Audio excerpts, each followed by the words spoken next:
सुबह 6:50 पर उमार घर से निकलते हैं, सड़क पार करते हैं और 7 बजे अपने क्लिनिक पहुंच जाते हैं। वो पेशेंट दर्द के मारे वो इतना एक कप चिल्ला कॉफी रहा है। बनाते हैं और अपना दिन शुरू करते हैं। उमार यमन के हैं और 20 से अधिक सालों से हेलो, चीन में रह एडम, रहे हैं।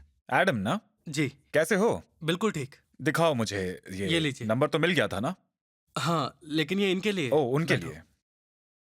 वैसे कोई इन्हें एलर्जी तो नहीं है ना? अंदर आइए, अंदर आइए।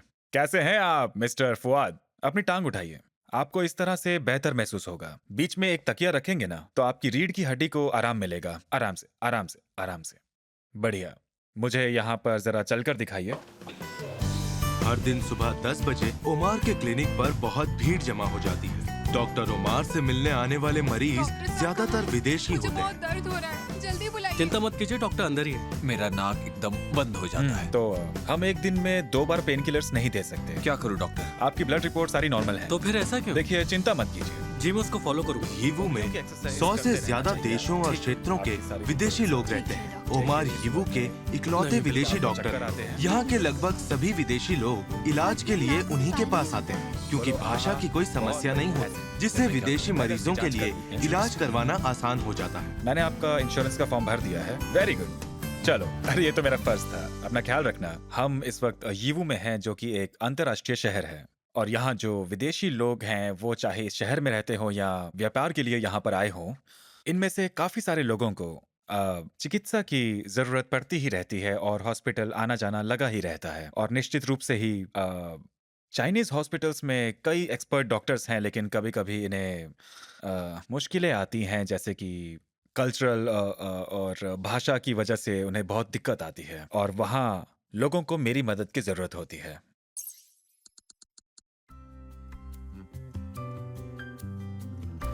रिपोर्ट्स चेक करके डिसीजन लेते हैं, हाँ। है ना? सीधे सीधे। यही दर्द आप हुआ है। इसे सीधा नहीं कर पा रहे हैं और यहाँ दर्द है। हाँ, जब आप और ये लंबे सो समय भी तक नहीं खड़े पाते। होते हैं, तब आपको यहाँ दर्द होता है।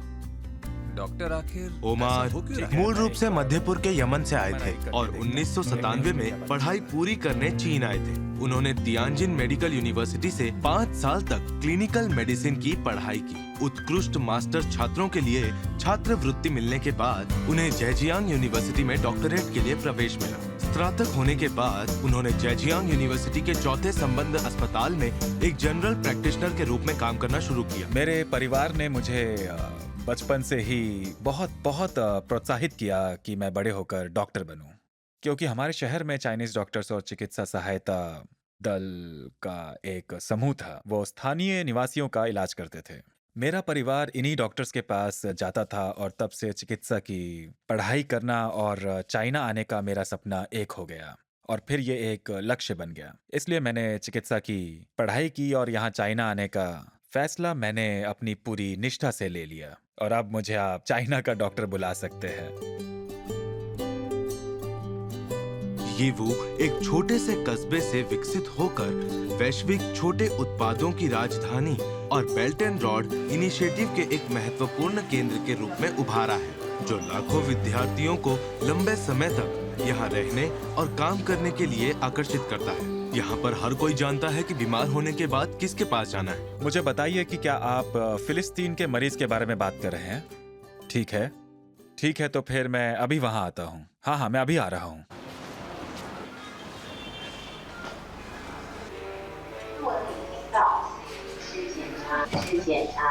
हाय, आप ही नहीं कॉल किया था ना? अब उनकी तबीयत कैसी है? किसकी डॉक्टर? आपने कहा था वो फिलिस्तीन से हैं। अच्छा, वो हाँ। वो अब उनके परिवार से तो कोई नहीं आया ना? नहीं, अभी तक तो अच्छा, नहीं। तो उन्हें पहले से कोई ज्यादा तकलीफ तो नहीं हो रही ना? इस तरफ? क्या डॉक्टर लिu टिंग ने आपको अभी बताया है? उसका हाँ, ट्रोपोनिन हाँ। अभी भी बढ़ रहा है, हृदय गति अभी भी बढ़ रही तो है। अभी नॉर्मल से ज्यादा है? हाँ डॉक्टर, नॉर्मल से ज्यादा तो है, लेकिन मुझे लगता है कि एक ठीक बार है। फिर से चेक करना होगा यहाँ पे। ये जो आप संख्याएं देख रहे हैं ना, ये आपके दिल से संबंधित हैं। एंजाइम में स्तर की बढ़ोतरी का मतलब है कि आपको आराम की जरूरत है और सब कुछ ठीक हो जाएगा। हाँ,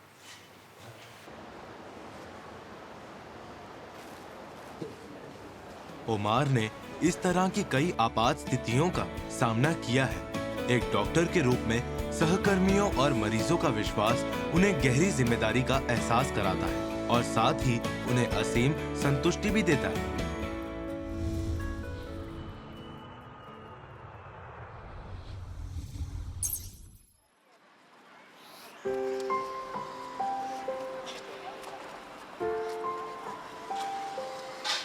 हेलो। हेलो एवरीवन, आप सभी को नमस्ते। सुबह सुबह देव तांगवेस्ट मार्केट स्क्वायर में नजर आए। कैसे हो आप सभी लोग? सबसे पहले आप सभी का शियान में स्वागत है। मैं शियान में ही रहता हूँ। आज वो देश के विभिन्न हिस्सों से शियान घूमने आए बच्चों के एक समूह का स्वागत करने वाले हैं और उन्हें अपने रेस्टोरेंट में आमंत्रित भी करेंगे। ठीक है, मेरे पीछे पीछे आइए। मेरा नाम देव है, मैं भारत से हूँ। मैं 2005 में शेंजन आया था और मुझे चाइना आए हुए 19 साल हो चुके हैं। लेकिन मैं अपना परिचय शियान के निवासी के रूप में देता हूँ क्योंकि मैं यहाँ लंबे समय से रह रहा हूँ। आप सभी का स्वागत है। आइए मेरे पीछे पीछे चलिए। देव एक भारतीय रेस्टोरेंट खोलता है जो पिछले 12 वर्षों से चल रहा है। यहाँ ग्राहक न केवल भारतीय भोजन का स्वाद ले सकते हैं बल्कि भारतीय संस्कृति और अनोखी परंपराओं का अनुभव भी ले सकते हैं। हमारा रेस्टोरेंट दूसरे रेस्टोरेंट से काफी अलग है। हमारे रेस्टोरेंट को भारतीय सांस्कृतिक अनुभव केंद्र माना जाता है और इस बात की हमें बहुत ज्यादा खुशी है।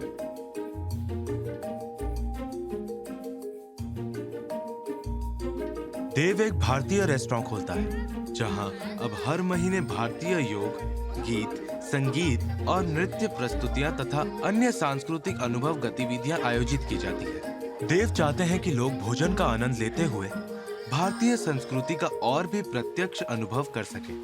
देव का जन्म भारत के उत्तरी हिस्से के एक गरीब पहाड़ी क्षेत्र में हुआ था।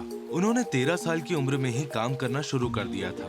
वो 2005 में चीन आए और एक वेटर के रूप में काम शुरू किया। उन्होंने चीनी अर्थव्यवस्था की तेजी से हुई प्रगति को देखा और इस अवसर का लाभ उठाते हुए वेटर से बीजिंग के एक वेस्टर्न स्टाइल रेस्टोरेंट के मैनेजर तक का सफर तय किया। हम पड़ोसी हैं, लेकिन बहुत बड़ा सांस्कृतिक अंतर है। बहुत सारे लोग यहाँ पर आकर भारतीय रेस्टोरेंट्स खोलते हैं और खाना बेचते हैं। इसका वैसे और किसी चीज से तो लेना देना नहीं है, लेकिन मुझे लगता है कि खाना बेचकर आप भारतीय संस्कृति का अनुभव कर सकते हैं और ऐसा करके आप जो बीच का जो अंतर है उसे मिटा सकते हैं। देव के लिए एक भारतीय रेस्टोरेंट खोलना चीन और भारत के बीच सांस्कृतिक आदान प्रदान का एक जरिया है। अब तक देव ने कुनमिंग, वुहान, चेंगडू और लांगझो में 1 दर्जन से अधिक रेस्टोरेंट खोले हैं। अब देव की नजर हांगझो पर है, जहां वो अपने रेस्टोरेंट की एक और शाखा खोलने की योजना बना रहे हैं। मैं हमेशा से ही एक उच्च स्तरीय रेस्टोरेंट खोलना चाहता था। आप देखिए, चाइनीज खाना अब बहुत उच्च स्तरीय है।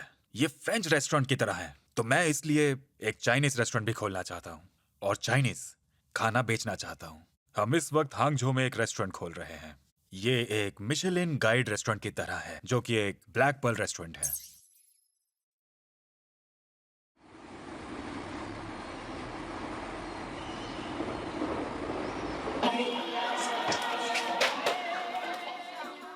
नमस्कार, कैसे हैं आप?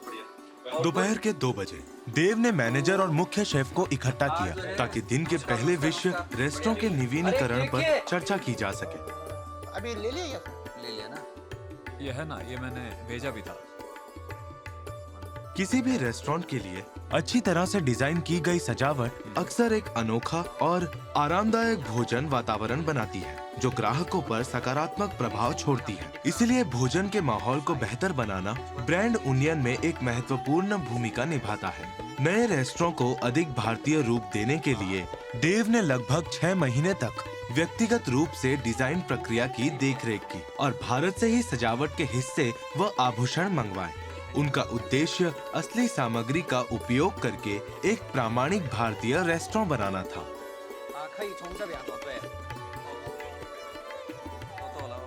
सुबह 10 बजे देव और निर्माण टीम ने नवीनीकरण की प्रगति की समीक्षा के लिए एक वीडियो कॉन्फ्रेंस शुरू की। क्या ये दरवाजा वहीं पे ही रहेगा क्या? यहाँ 3 टेबल रहेंगे। और बाकी टेबल हम आगे की तरफ रख सकते हाँ, इस सेक्शन में हम इसे रख सकते हैं। तुमने सही कहा, यही अच्छा रहेगा। सजावट की जांच के दौरान देव और उनकी टीम ने दिन के दूसरे विषय नए व्यंजनों के अनुसंधान, विकास और नवाचार का अध्ययन करना शुरू किया।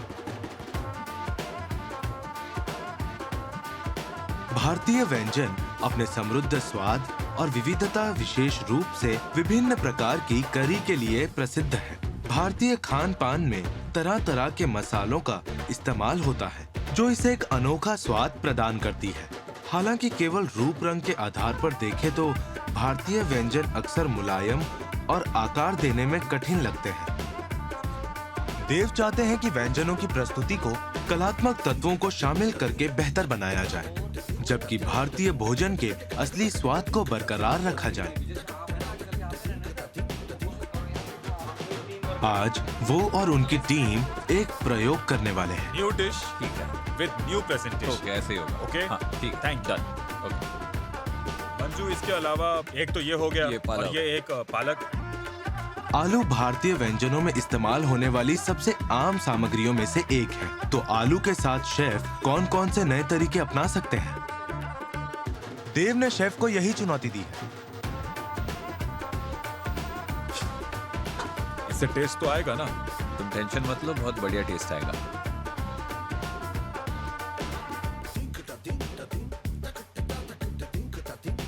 क्या बात है।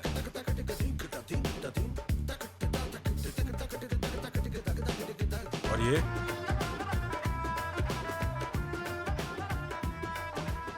भैया जी, ये देखो। इसमें फोटो खींच के और उसके बाद फिर उस प्लेट में चेंज कर देते हैं। तो इसमें वो लंबा है ना? इस प्रयोग के परिणाम देव की उम्मीदों पर खरे नहीं उतरे हैं। हम ऐसी आइटम चाहते हैं, ये हमारा पनीर है, इसके कैसे ऐसी आइटम कैसे बन सकती है, कैसे इसको सॉफ्ट कर सकते हैं। उन्होंने टीम को और स्पष्ट तरीके और सुझाव दिए। उम्मीद जताई कि टीम उद्घाटन से पहले एक और बेहतरीन मेन्यू तैयार कर सके।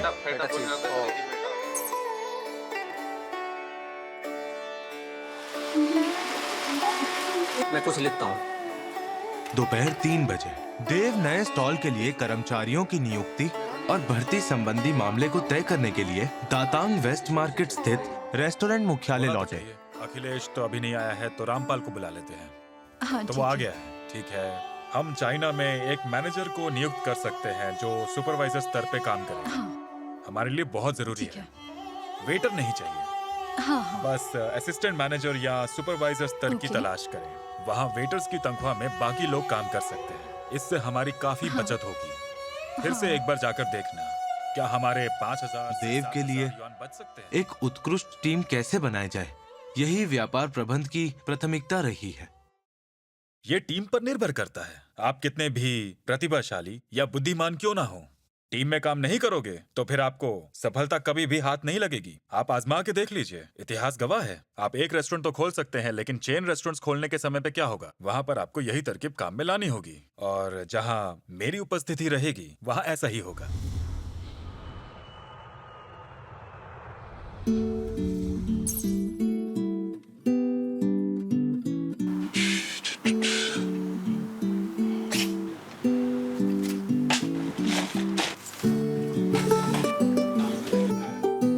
बात करते हैं। चलता चलता हूँ।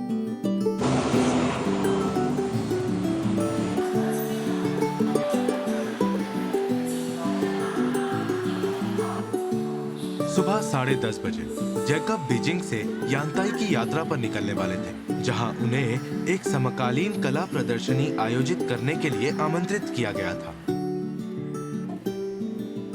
जैकब एक सक्रिय अंतर्राष्ट्रीय क्यूरेटर है। इनका जन्म इटली के फ्लोरेंस में हुआ था और ये 2001 में चीन के बीजिंग आए।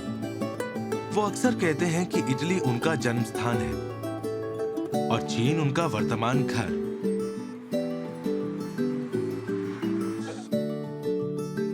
घंटे की उड़ान के बाद जैकब यांताई पहुंचे।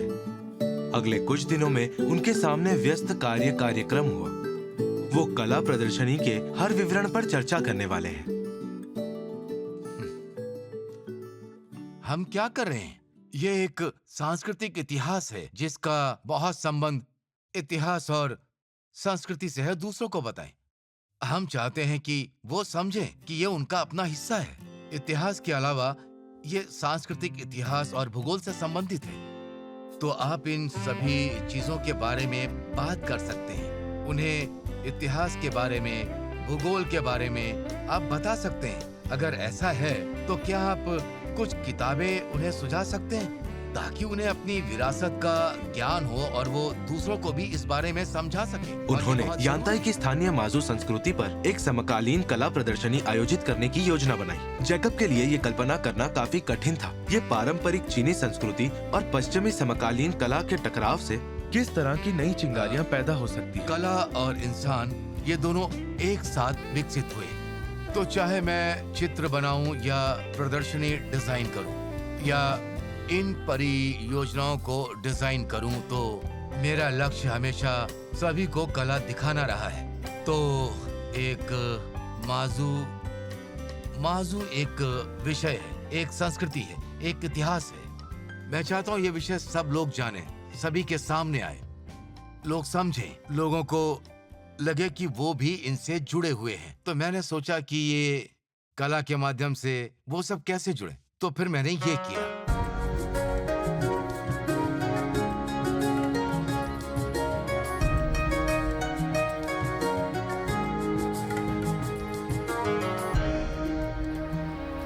कला जीवन से उत्पन्न होती है, फिर भी उसे पार कर जाती है। चीन की पारंपरिक संस्कृति ये विशाल और प्राचीन भूमि एक गहरा खजाना है और असीम ज्ञान और प्रेरणा से पूरी तरह परिपूर्ण है। पारंपरिक चीनी कला के सार को और गहराई से समझने के लिए जैकब यांताई के माजो मंदिर में गए। उन्होंने जाना कि इस मंदिर का इतिहास 1 सदी से भी अधिक पुराना है। 1 सदी पहले फुजियान प्रांत के व्यापारियों ने भवन निर्माण के लिए आवश्यक पत्थर और लकड़ी कांजो फुजियान में तराशे थे और फिर उन्हें जहाज द्वारा यांताई लाकर मंदिर का निर्माण किया था। जब मैं पहली बार यहाँ आया तो मैं हैरान था, क्योंकि मैंने नहीं सोचा था कि यांताई में इस तरह के मंदिर भी हो सकते हैं। ये मंदिर यहाँ नहीं बल्कि फुजियान में बना था और फिर सभी टुकड़ों को जहाज पर लादा गया और फिर उसे यहाँ यांताई तक पहुंचा दिया गया। ये लकड़ी की नक्काशी मेरे लिए अद्भुत है, क्योंकि ये कहानियां कहती हैं और सच है कि मैं इनके बारे में ज्यादा नहीं जानता हूं और लोग भी इसके बारे में ज्यादा नहीं जानते हैं। लेकिन एक निश्चित बिंदु पर उन्हें देखकर मुझे लगता है कि इनका सैकड़ों साल का इतिहास है।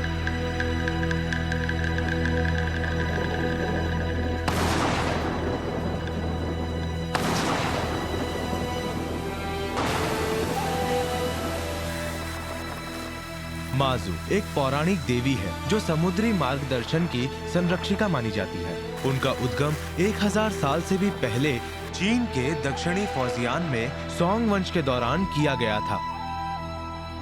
प्राचीन मछुआरे समुद्र में निकलने से पहले माजू की पूजा करते थे, अनुकूल हवाओं और सुरक्षा की प्रार्थना करते थे। यही रोक दो। कस के पकड़ना। हाँ ठीक है।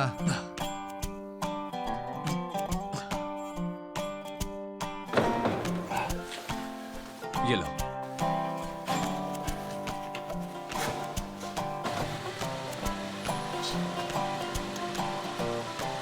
अब भी आप अलग सोचते हैं। आप माजू संस्कृति और समुद्री संस्कृति को लाना चाहते हैं। मैं इन दोनों को आपके साथ साझा करना चाहूंगा।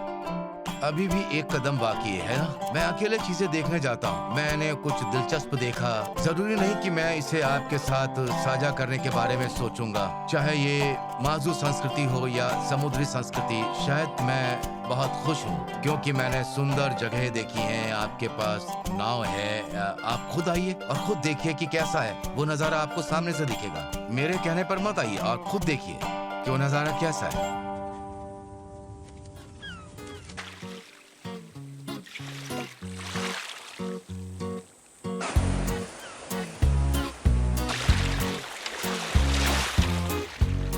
समुद्र की भव्य और रहस्यमय शक्ति को और गहराई व सच्चाई से महसूस करने के लिए जैकब और उनके दोस्तों ने अच्छी तरह से तैयारी की और फिर एक छोटी सी नाव लेकर समुद्र की गोद में उतरने का उन लोगों ने फैसला किया।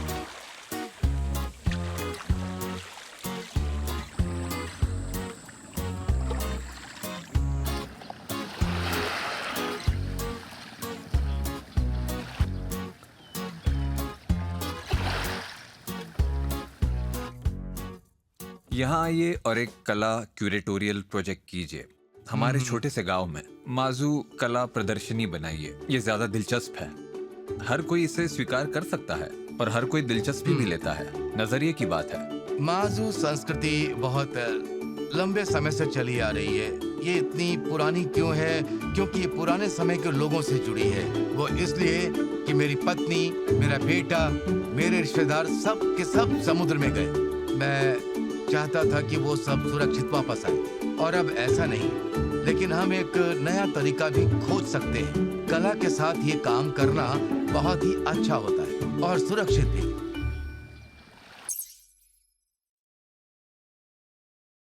मुझे लगता है कि समकालीन कला एक बहुत उपयोगी भाषा हो सकती है, ऐसा मेरा मानना है। समकालीन कला के माध्यम से हम इस संस्कृति को एक ताजा और एक नया जीवन, एक नई दिशा दे सकते हैं। और हमें अपने पेशे को भी व्यवस्थित करना होगा और उसे एक स्पष्ट लक्ष्य देना होगा, ताकि हम अपनी संस्कृति को और अपनी कला को व्यवस्थित कर सकें, उन्हें एक रूप दे सकें। इसके बारे में हमें सोचना होगा। हाँ, इसके बारे में तो हमें सोचना होगा। इसके बारे में लोगों को मालूम पड़ सके। जैकब ने व्यस्त कार्यक्रम में एक के बाद एक बैठकें की और कला प्रदर्शनी के हर विवरण पर गहन चर्चा की। प्रदर्शित वस्तुओं के चयन और प्रस्तुति से लेकर प्रदर्शनी स्थल के लेआउट और डिजाइन तक हर पहलू पर बार बार विचार और मूल्यांकन किया गया।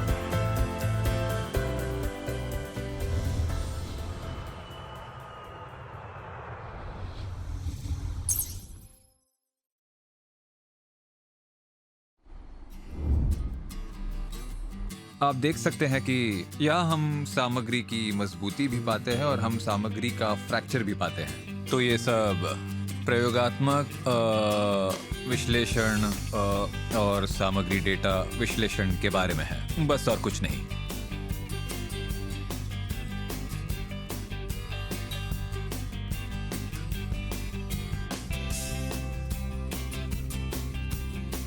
सामग्री की मजबूती हम आसानी से हमारी कंपनी में जो तरीके हैं उनसे पा सकते हैं।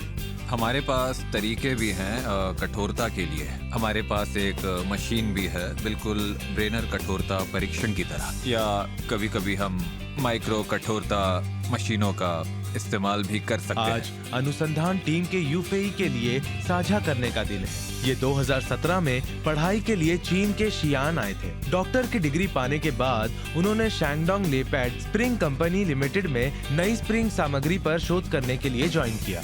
मैं वाजिद हूँ, शियान में नॉर्थ वेस्टर्न पॉलिटेक्निकल यूनिवर्सिटी से। मैं बेसिकली पाकिस्तान से हूँ। मैं यहाँ चाइना में 2017 में आया और पीएचडी डिग्री की पढ़ाई शुरू की। तो मैं शांगसी ऑटोमोबाइल ग्रुप का परिचय देता हूँ। ये जो डिज़ाइन है वो भारी ट्रकों के लिए बना है। ये है पीला वाला हिस्सा, ये मैनुअल स्प्रिंग का है। आप देख सकते हैं हमारी कंपनी ने इस घटक का बड़े पैमाने पर उत्पादन किया है। ये स्टील से बना है। इसके अलावा ये जो पीला वाला भाग जो है वो स्टेबलाइजर बार है। ये भी एक मैनुअल स्प्रिंग है और ये एक मुख्य घटक है। यहाँ आइए। और ये जो पीला वाला हिस्सा है वो स्टेबलाइजर बार है।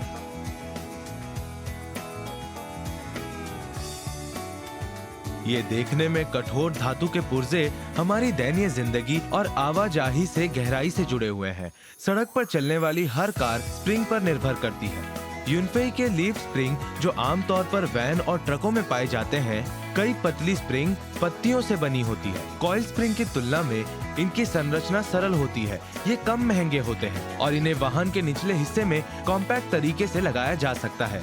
ये वाहन के संचालन के दौरान पुर्जे के बीच घर्षण प्रभावी रूप से काम करते हैं, जिससे ये एक अनिवार्य घटक बन जाते हैं, जिससे काम करने में आसानी होती है।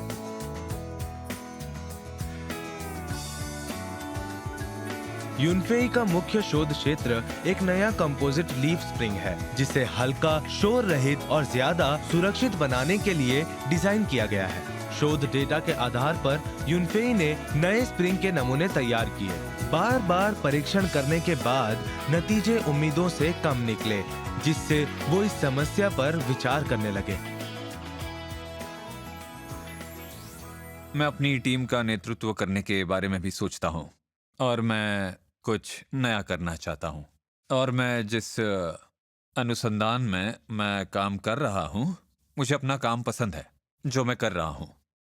आप कभी भी एक परफेक्ट इंसान नहीं होते, इसलिए लगातार आत्म सुधार की जरूरत होती है। शायद मैं इस समय छात्र हूँ, मेरे पास ज्यादा अनुभव नहीं है, लेकिन जब मैंने ये काम शुरू किया तो मुझे उद्योग का अनुभव भी मिला, तो मैं खुद को उद्योग अनुभव के आधार पर सुधारता हूँ।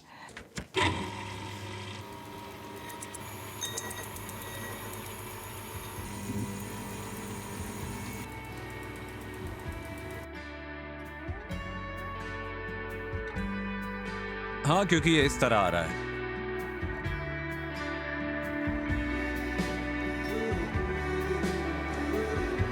तो आइए इन सामग्रियों की तुलना करें। इस पर भी बहुत खरोचे हैं। ये देखिए, अनगिनत दिन रात के प्रयोग, चर्चाएं, फिर प्रयोग और कई चर्चाओं के बाद यूनफेई की शोध टीम ने धीरे धीरे समस्या के समाधान के लिए नए विचार विकसित किए।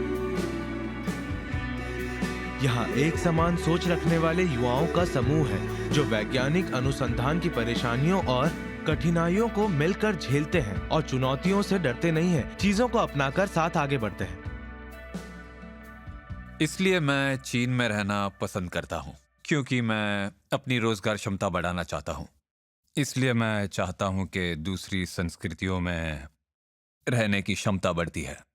तो मैंने बिल्कुल ही एक अलग संस्कृति को महसूस किया है। मेरा मतलब है, आप कह सकते हैं, एक नया अनुभव है। तो मैंने अपने कुछ कौशल भी सुधारे हैं यहाँ पर। उदाहरण के लिए, चीनी कंपनी में चीनी लोगों के साथ काम करना। हम ज्यादा उन्नत उपकरण का उपयोग करते हैं। मैं उच्च ग्रेड सामग्री का उपयोग करता हूँ।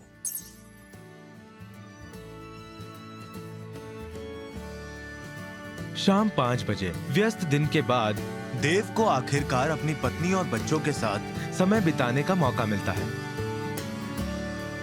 ये देव के लिए दिन का सबसे सुकून भरा और आनंददायक पल होता है।